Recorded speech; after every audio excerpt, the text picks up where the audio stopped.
라는 취지로 무분별한 규제로 청년의 가능성을 막는 것은 죄악이다 라고 박근혜 대통령께서 지난 3월 20일 날 말한 바 있습니다. 여러분 아시는 대로 3월 20일 날 2시에는 제1차 규제 개혁 장관 회의 겸 민관 합동 규제 개혁 1차 회의가 있었죠.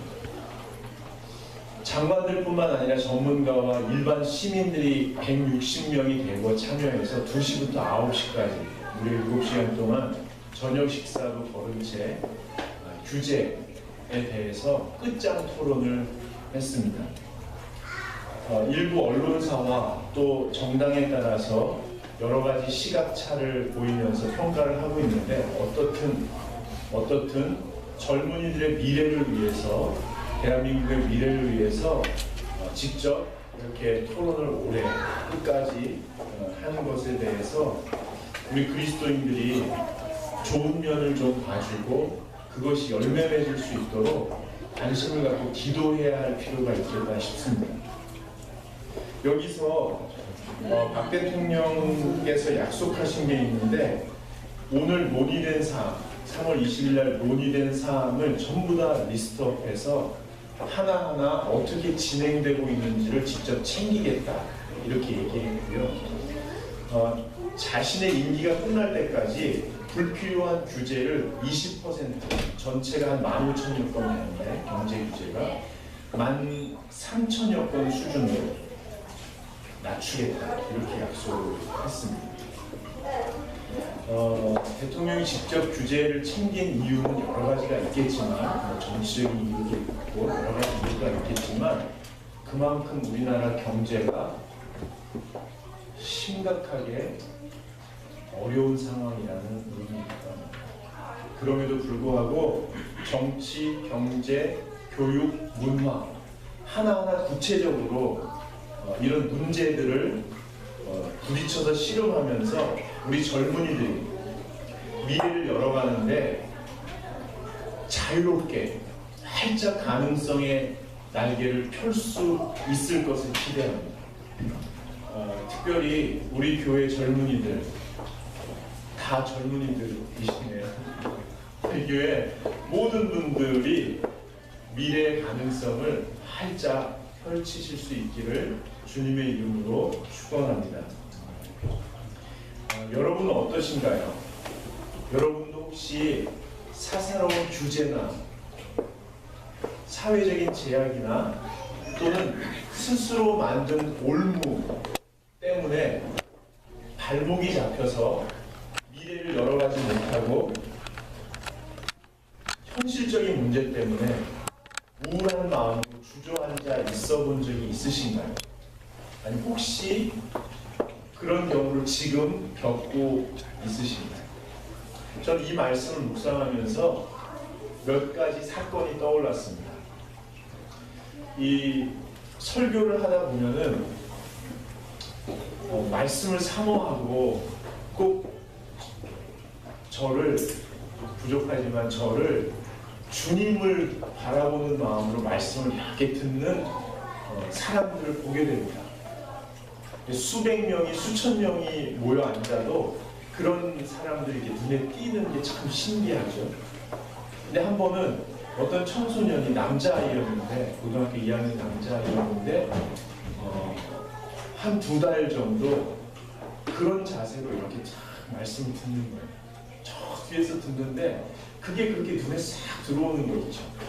근데 놀랍게도 한 몇 주 동안 제 기억으로 한 2-3주 정도 되는데 뒤로 엉덩이를 이렇게 쫙 빼고서는 이렇게 저를 보는 거예요. 한 2-3주 정도. 그러면서 마치 심지어는 한심하다는 듯이 이렇게 보는 거예요. 그게 이제 보인 거예요. 마음이 참 아픈 거예요. 내가 뭐 잘못했나 이런 생각도 들고 그렇다고 또 찾아가서 너 왜 나를 요즘 이렇게 한심하게 보냐 이렇게 물어보기도 뭐하고 근데 한 3주 정도 지났을 때 원래는 이렇게 하이파이브하고 끌어안고 헤어지는데 한 두세 주를 피해 다녔던 것 같아요. 못 봤거든요. 3주 정도 지났을 때 우연히 복도에서 마주쳤어요. 근데 그 아이가 저한테 그런 거예요. 목사님 죄송합니다. 제가 하나님이 살아계신 것도 알고 하나님이 사랑하시는 것도 알고 하나님이 나를 도와주시는 것도 알겠습니다. 그리고 예배할 때 말씀을 들으면 가슴이 뜨거워지는 것도 경험합니다. 근데 현실로 돌아가면 학교 가면 집에 가면 학원 가면 변화되는 게 없으니까 마음이 맹해집니다. 이것도 뜨거워져 봐야 아무 소용없는 거 그냥 맹맹해집니다. 그래서 제가 요즘 좀 그렇습니다. 이해해 주십시오. 제가 아무 말 못하고 이렇게 한번 안아주고 헤어진 적이 있어요. 또 한 번은 이런 친구도 있습니다. 제 방으로 예배 후에 찾아와서 저를 붙들고 펑펑 우는 거예요. 제 가슴을 때리면서 지 가슴과 머리를 치면서 펑펑 우는 거예요. 강남대로에서 새벽에 오토바이를 달리다가 자기 친구가 죽었다는 거예요.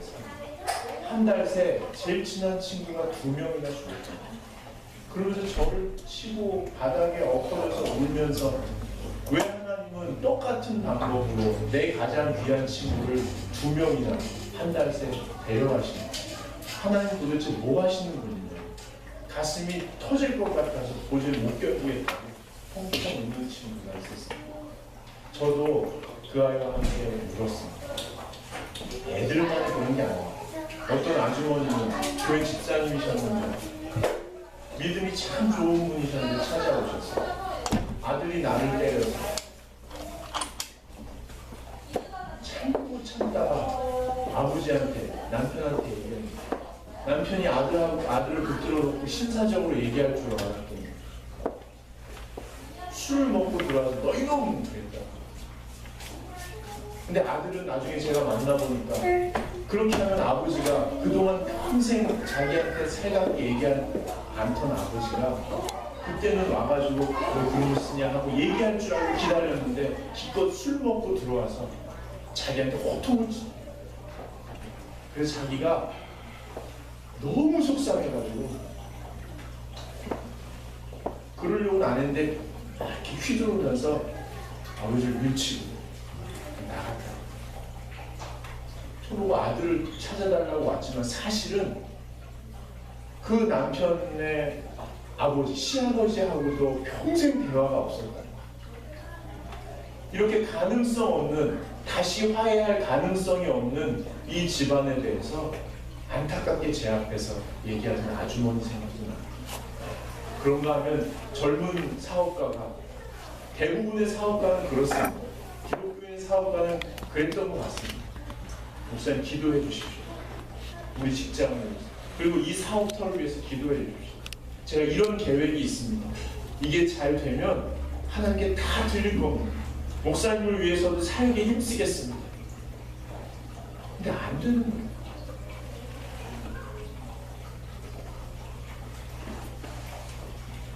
하나님을 믿고 하나님과의 관계 속에서 하나님을 신뢰하고 조금씩 성장하고 있는 그리스도인들 중에 원치 않는 현실적인 문제 때문에 주저앉아서 회생 불가능한 상태에서 탄식하며 아무런 가능성이 없어서 죽음과 같은 삶을 하루하루 살아가고 있는 사람들이 있습니다.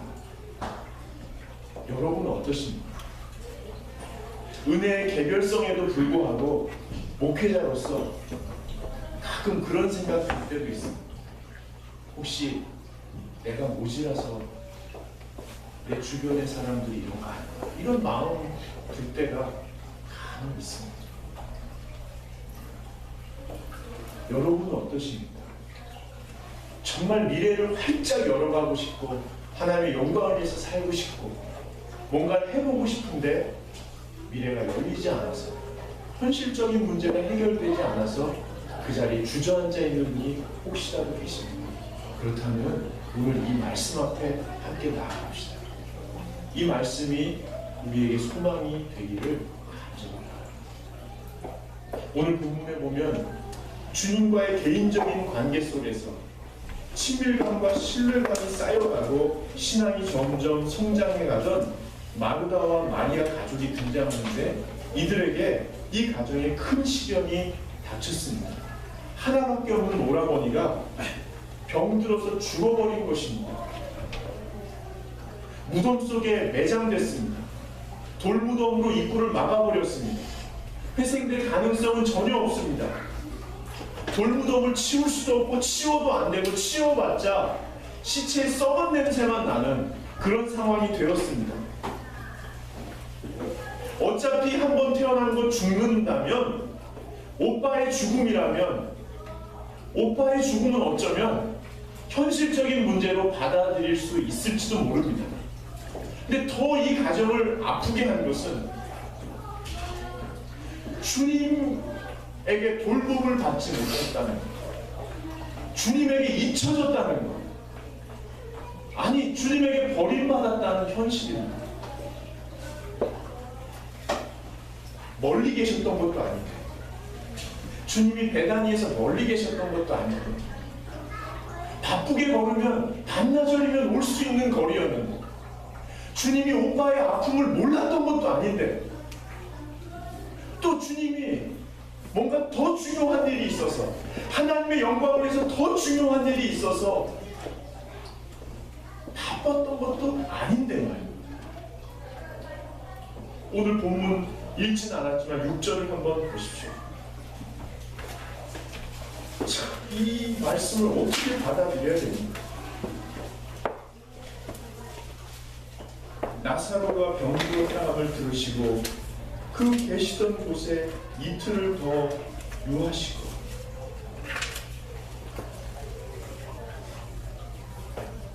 도저히 이해할 수 없는 이 장면, 왜 그러셨을까요? 결론부터 말씀드리면 하나님의 영광을 위하여 그러셨다. 4절을 보십시오. 한번 같이 읽겠습니다.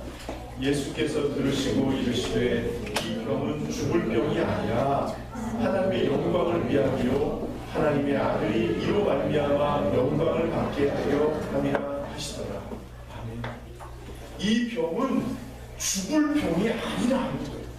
여러분이 겪는 질병이 있다면, 여러분이 겪는 삶의 문제가 있다면, 여러분이 겪는 아픔이 있다면, 여러분의 영혼을, 자녀됨의 권세를 완전히 죽일 수 있는 게 아니라는 것입니다.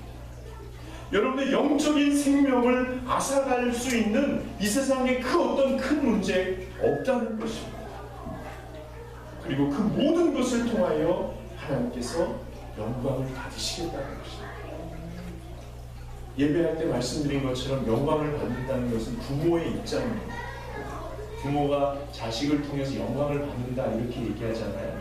그건 뭐냐면 부모의 삶, 자녀의 삶의 모습 속에 부모의 손길이 드러난다는 것입니다. 저 쟤 참 잘 키웠네. 그런 부모가 기쁘잖아요. 영광을 받는다는 게 그런 거예요. 자식 때문에 사람들로부터 부모가 칭송을 받는 것입니다. 그래서 기뻐지는 것입니다.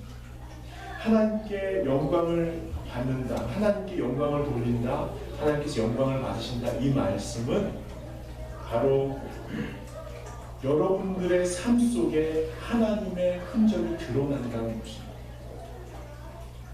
여러분들의 삶 속에 하나님이 함께 하신다는 증거가 드러난다는 것입니다. 예수 그리스도가 여러분의 삶에 개입하셔서 죄와 죽음의 권세가 여러분을 이기지 못하도록 하시겠다는 것입니다.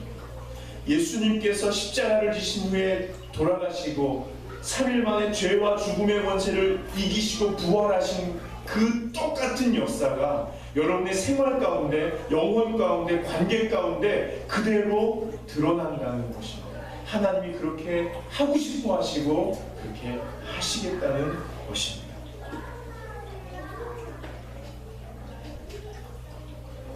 여러분 오늘 본문 말씀을 보십시오. 41절부터 44절 돌을 옮겨놓은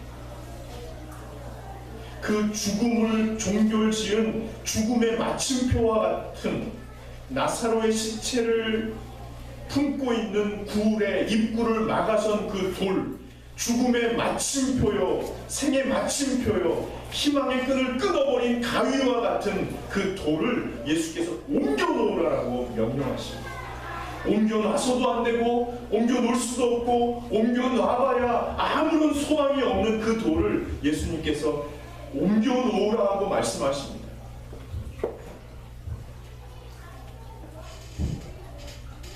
그리고 말씀하십니다.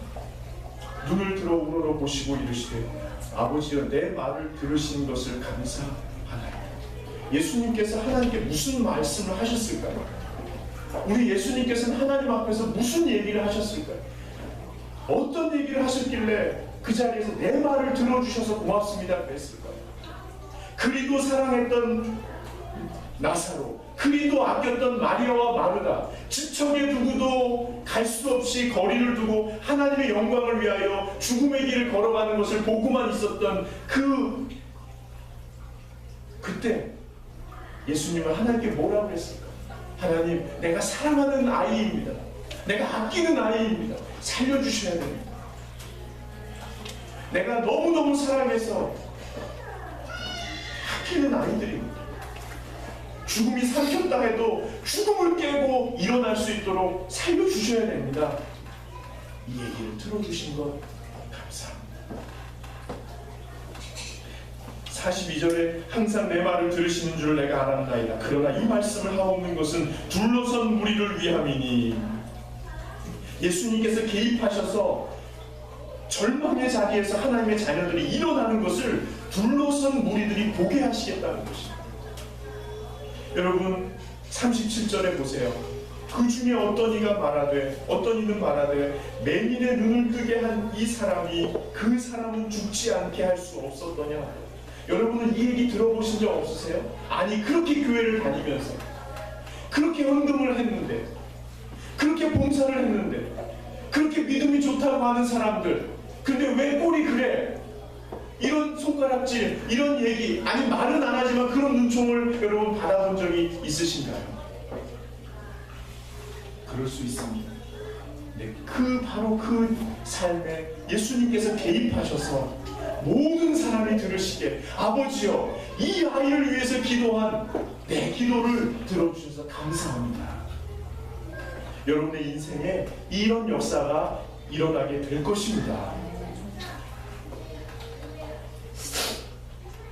여러분의 인생 죽음의 그림자가 드리워지고 더 이상 소망할 수 없는 절망의 자리, 더 이상 미래를 기대할 수 없는 그 자리에 예수님께서 찾아가셔서 명령하실 것입니다. 네가 덮어놓고 포기하고 그냥 묻어두고 이게 인생이려니 하고 살아가던 그 문제 옮겨놓으라. 아버지여 이 아이를 위한 내 기도를 들어주셔서 감사합니다. 어쩌면 여러분의 절망의 그 마침표가 주님의 희망의 느낌표가 될 것입니다. 43절을 보십시오. 이 말씀을 하시고 큰 소리로 나사로야 나오라 부르시니 그 나사로가 수족을 배로 동인 채 수건을 얼굴을 쌓은 채 뒤뚱뒤뚱 걸어 나오니 주님 말씀하십니다. 풀어놓아 다니게 해라. 여러분의 인생을 얽어매고 있는 모든 것들을 주님께서 명령하십니다. 풀어놓아 다니게 해라. 육체적인 질병, 영적인 어두움, 마음과 생각 속에 있는 모든 붕대와 같은 것들 다 풀어놓아 다니게 하실 줄로 믿습니다. 여러분 죽은 것은 나사로만이 아니었습니다. 오늘 본문은 아니지만 마르다 보세요. 마르다 예수님께서 찾아가셔서 21절을 보세요. 20절 마르다는 예수께서 오신다는 말을 듣고 곧 나가 맞이하되 마리아는 집에 앉았더라.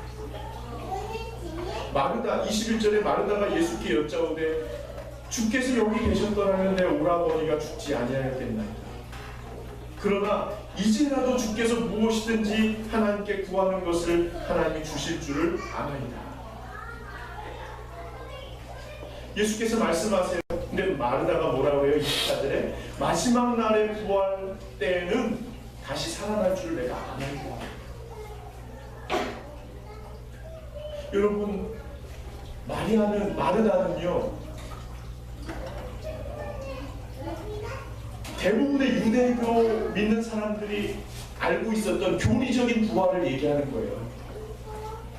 마지막 날에 하나님이 이 땅에 하나님 나라를 건설할 때 다 살아날 줄은 나도 알고 있습니다.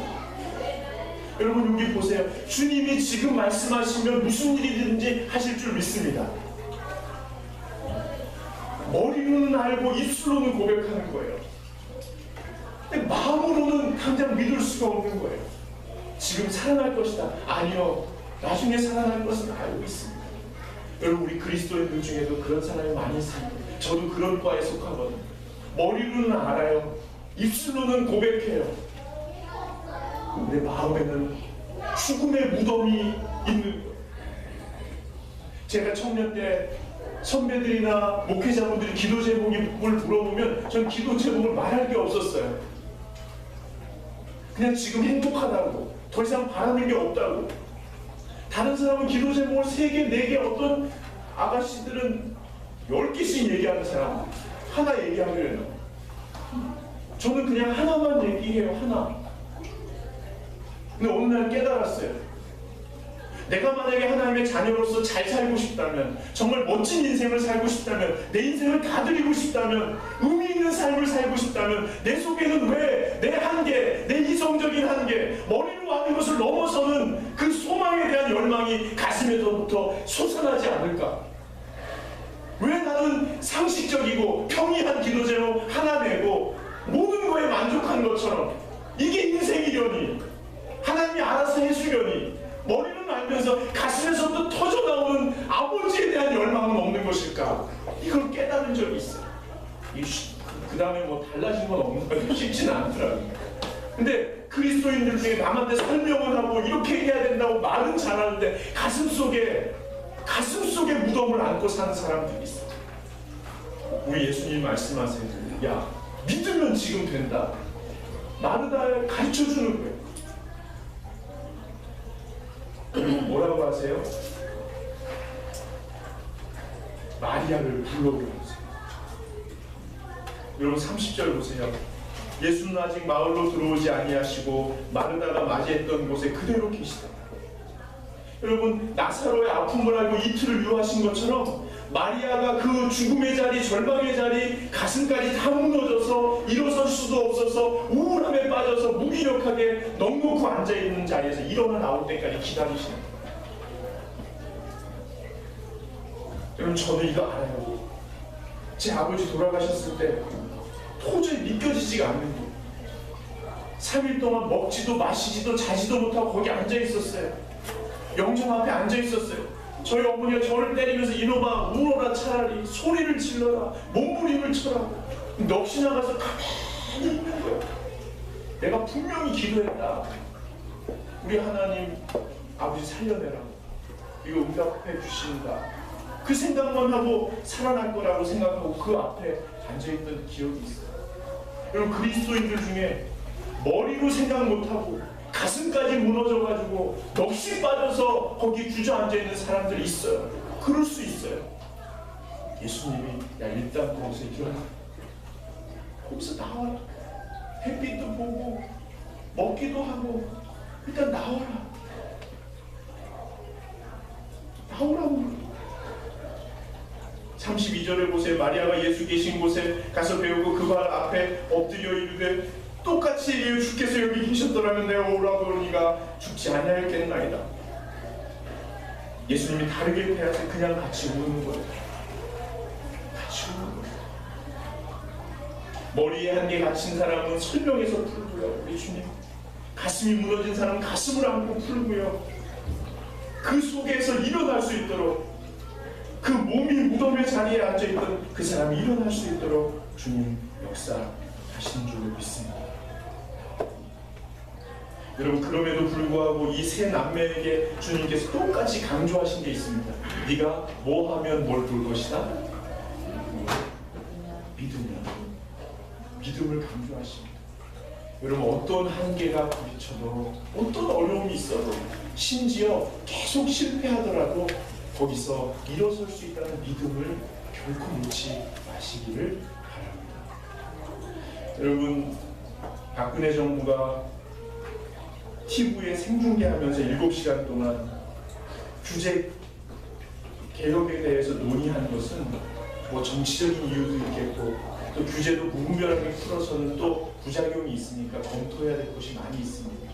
그럼에도 불구하고 대통령이 직접 이것을 챙긴다는 것은 그만큼 우리나라 경제가 심각하게 어려운 상황이라는 반증이죠. 현장에 나가서 장사하시는 분들, 또 회사를 경영하시는 분들을 만나보면 이구동성으로 하시는 말씀이 있는데 IMF 때보다 훨씬 어렵다. 어떤 분은 2배, 어떤 분은 3배 어렵다고 합니다. IMF 기억하시죠? 참 참담했습니다. 해외 자본이 우리를 믿지 못하고 직접 관리에 들어오니까 그동안 쌓고 있던 거 다 잘라내야 되고, 가족이 가족을, 동료가 친구를 다 잘라내고 긴축해야 되는 그런 상황이었죠.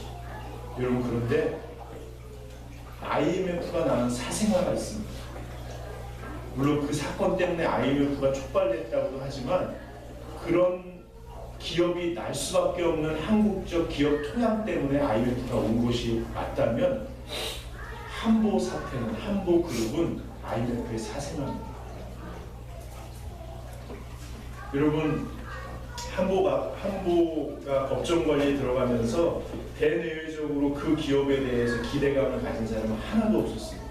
저건 죽었고, 마지막 장례 치르는 기본으로 관리사장으로 나 무슨 사장이 은행에 있던 분이 파견됩니다.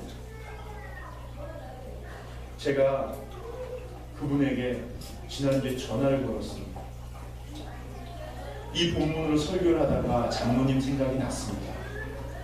장로님, 대내외적으로 기대감이 전혀 없던 무덤과 같은 기업의 대리 관리인으로 들어가면서 어떤 느낌이셨습니까? 근데 그분이 부끄럽습니다. 그 말씀에 비견될 제 경험이 아닙니다. 하지만 목사님 말씀하시니까 한나절만 묵상하고 다시 전화를 올리겠습니다. 그러면서 저녁 때쯤에 전화가 왔어요. 제가 전에도 많이 들었던, 그분과 있으면서 들었던 이야기인데요. 다시 쭉 정리를 하시더라고요. 가니까 그 강성, 한번 철강이니까 강성 노조죠. 110일 동안 자기 집무실에 그 사람들이 들어와 살았고, 거기다가 사장관을 짜서 여기 들어가라. 그리고 심지어 24시간 동안 감금돼가지고 죽음의 위협을 느낀 적도 수차례라는 거죠.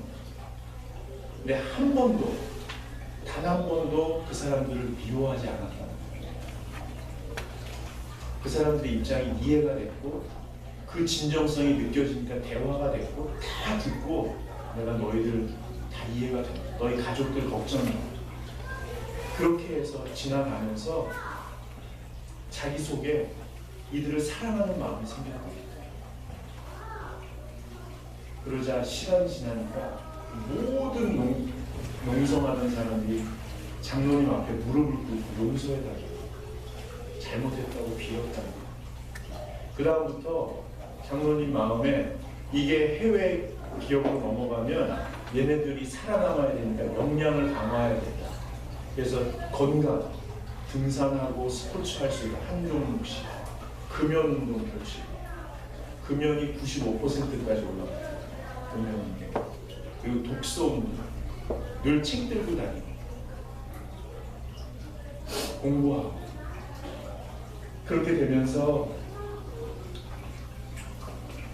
임원들이 와서 자기 부서 사람들을 설득해서, 사장님, 이 기업이 살려면 우리가 나가야 됩니다. 스스로 구조조정을 하는 겁니다. 나머지 사람들 격려하고. 그러면서 기적적으로 1년 만에 그 기억이 흑자로 돌아왔습니다. 그리고 9년 동안 계속해서 발전적으로 운영하다 나오십니다. 근데 어떻게 살아날 수 있었냐? 그 죽음의 위협 속에서 장로님의 마음을 지킨 게 뭐냐라고 물어보니까 목사님, 믿음이었습니다. 주님이 나와 함께 하신다는 믿음이었습니다. 정말로 죽을 것 같았습니다. 매 순간 이렇게 죽는구나 생각했습니다. 그때마다 하나님이 이 자리에, 아니 내가 죽어도 살리실 하나님이 이 자리에 함께 하신다는 믿음이었습니다. 제가 다시 여쭤봤습니다. 그 믿음이 장로님의 삶에 어떻게 나타났습니까? 할 수 있는 게 아무것도 없었고 시편 23편은 매 순간 암송했어요. 끌려 들어가면서, 위협받으면서, 해결할 수 없는 문제 앞에서 계속 말씀을 묵상했습니다. 여호와는 나의 목자시니 내가 부족한 것이, 내가 사망의 음침한 골짜기로 가니 내 해를 두려워하지 않는 것이, 주의 지팡이와 막대기가 나를 지금 안겨하고 계시다. 그 말씀을 계속 암송하자 기적이 일어났는데, 일단 내 마음의 단죄, 그 상황이 정말 푸른 초원처럼 정리되기 시작하는데 한국이 놀라고 세계가 놀랐습니다. 그때마다 저는 하나님을 믿겠습니다. 여러분의 상황이 어떤지 모르겠습니다.